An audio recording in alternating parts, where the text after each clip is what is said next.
वाले 5 साल बाद भी जब इलेक्शंस होंगे इंशाल्लाह, आप लोगों को उस इलेक्शन में इससे भी बड़ा मुंह तोड़ जवाब उनको देना है। पूरे के पूरे मुंब्रा को ग्रीन कलर से ऐसे रंगना है कि इन लोगों को यहाँ से बुरी तरह से पछाड़ के भेजना है इंशाल्लाह।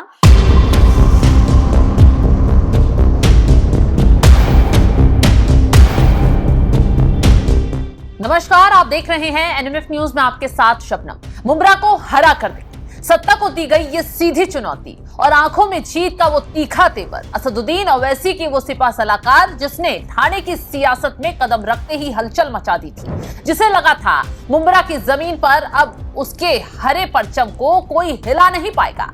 लेकिन किसे पता था, जिस कुर्सी पर बैठकर वो पूरे मुंब्रा को रंगने की ख्वाब देख रही हैं, पूरे मुंब्रा को हरा करने का ख्वाब देख रही हैं, उसी कुर्सी के नीचे कानूनी जांच की आंच आ जाएगी।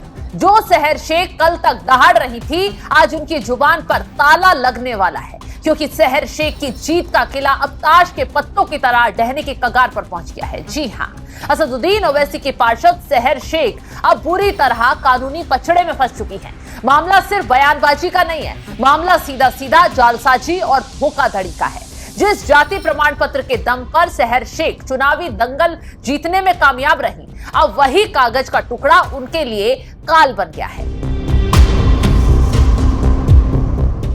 कहानी में ट्विस्ट तब आया है जब तहसीलदार उमेश पाटिल की एक रिपोर्ट ने मुंब्रा की राजनीति में हड़कंप मचाकर रख दिया है। जांच की परतें जैसे जैसे खुली, सहर शेख का सियासी मुखौटा उतरने लगा। रिपोर्ट का दावा ऐसा किसी के भी होश उड़ जाए। तहसीलदार की रिपोर्ट सीधा सीधा कहती है, सहर शेख ने पार्षद बनने के लिए जिस जाति प्रमाण पत्र का इस्तेमाल किया वो सरासर अवैध है। सहर शेख मूल रूप से उत्तर प्रदेश के गाजियाबाद की रहने वाली है, लेकिन उन्होंने कथित तौर पर गलत जानकारी देकर प्रमाण पत्र हासिल किया था।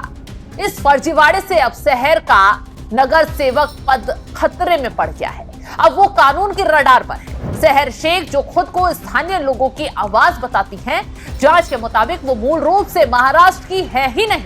रिपोर्ट का दावा है सहर शेख असल में उत्तर प्रदेश के गाजियाबाद की रहने वाली हैं, लेकिन चुनावी गणित बैठाने के लिए उन्होंने कथित तौर पर गलत जानकारी सिस्टम की आंखों में धूल झोंकी और वो प्रमाण पत्र हासिल कर लिया जिसकी वो हकदार ही नहीं थी। अब इस पूरे ड्रामे के पीछे एक नाम गूंज रहा है, वो नाम है सिद्दीकी अहमद।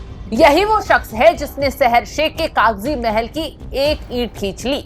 सिद्दीकी अहमद की शिकायत के बाद जब जांच का चक्का घुमा तो सहर शेख के साथ साथ उनके पिता यूनुस शेख की कुंडली भी सामने आ गई। जांच में पाया गया शहर के पिता का जाति प्रमाण पत्र भी पूरी तरह से अवैध था, यानी जिस बुनियाद पर शहर शेख ने अपनी पहचान खड़ी की वो बुनियाद ही खोखली निकली। तहसीलदार उमेश पाटिल की रिपोर्ट ने साफ कर दिया है, सहर शेख ने जाति सत्यापन विभाग, चुनाव विभाग और उप विभागीय जिलाधिकारी कार्यालय के साथ बड़ी धोखाधड़ी की है।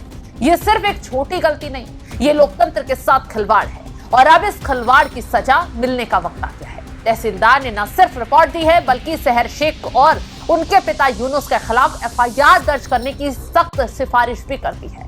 अब शहर की पार्षद की कुर्सी रहेगी या फिर जाएगी, ये तो खैर वक्त बताएगा, जांच रिपोर्ट बताएगी, लेकिन उनके सिर पर गिरफ्तारी की तलवार भी आने वाले वक्त में लटक सकती है, क्योंकि मामला धोखाधड़ी का है। याद कीजिए वो दिन जब जीत के नशे में चूर होकर सहर शेख ने एक विवादित बयान दिया था, जब वो काफी चर्चाओं में आई थी, जब उन्होंने कहा था कि पूरे मुंब्रा को एक दिन हरे रंग से रंग देंगे। तो पूरे महाराष्ट्र में बवाल छिड़ गया था, पुलिस में शिकायत दर्ज हुई थी, विरोध प्रदर्शन हुए थे और तब जाकर अपनी कुर्सी बचाने के लिए इस शेरनी ने गीदड़ भभकी छोड़ माफी का रास्ता चुना था। तब उन्होंने सफाई दी थी कि उनके कहने का मतलब पार्टी का झंडा था, लेकिन आज मामला झंडे का नहीं है, आज मामला उनके वजूद का है, आज मामला उस धोखे का है जो उन्होंने प्रशासन और जनता के साथ किया। और वैसे कि ये पार्षद जो कल तक सत्ता पक्ष को चुनौती दे रही थी, आज खुद के लिए वकील ढूंढ रही है। ठाणे और कोंकण विभाग की जाति सत्यापन समिति के पास अब ये मामला पहुंच चुका है। अगर वहां मोहर लग गई तो सहर शेख का राजनीतिक करियर खत्म समझिए।